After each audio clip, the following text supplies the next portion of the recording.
الله أكبر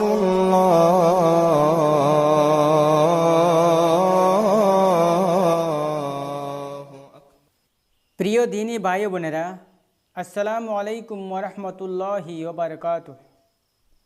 নাহমাদুহু ওয়া নুসাল্লি আলা রাসূলিহিল কারীম, আম্মা বা'দ। প্রিয় দিনী ভাই বোনেরা, আপনারা কেমন আছেন?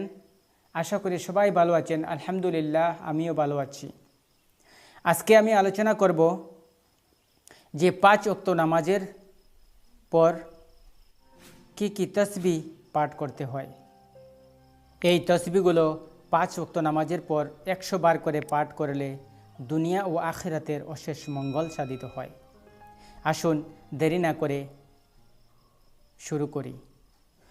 ফজরের নামাজের পর নামাজ শেষে বসে এই তসবিহটি 100 বার পাঠ করবেন।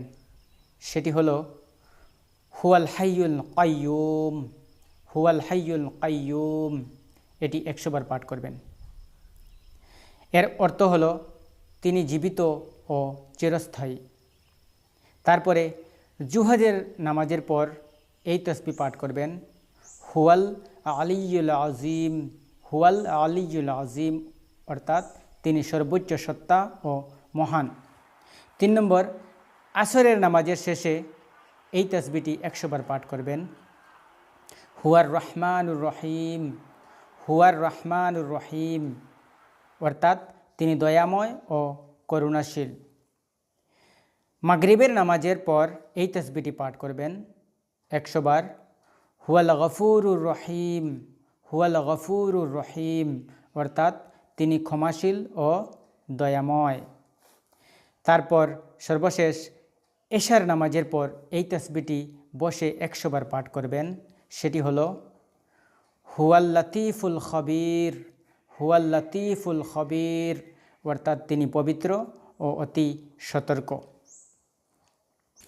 প্রিয় দিনী ভাই বোনেরা, প্রত্যেক নামাজের পর তাড়াহুড়ো না করে একটু সময় বসে আল্লাহর ধ্যানে এই তসবিহগুলো 100 বার করে প্রত্যেক নামাজের পর যদি পড়ি, ইনশাআল্লাহ আল্লাহ পাক দুনিয়া এবং আখিরাতের মঙ্গল আমাদেরকে দান করিবেন এবং আমাদের আগের ও পরের সমস্ত গুনাহ মাফ করে দিবেন ইনশাআল্লাহ।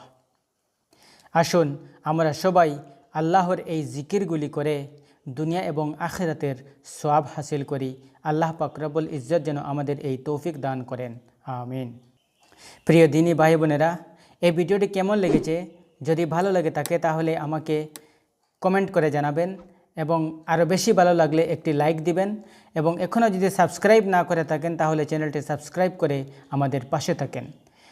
ভালো থাকেন, সুস্থ থাকেন, এই কামনায় আজকে এ পর্যন্তই।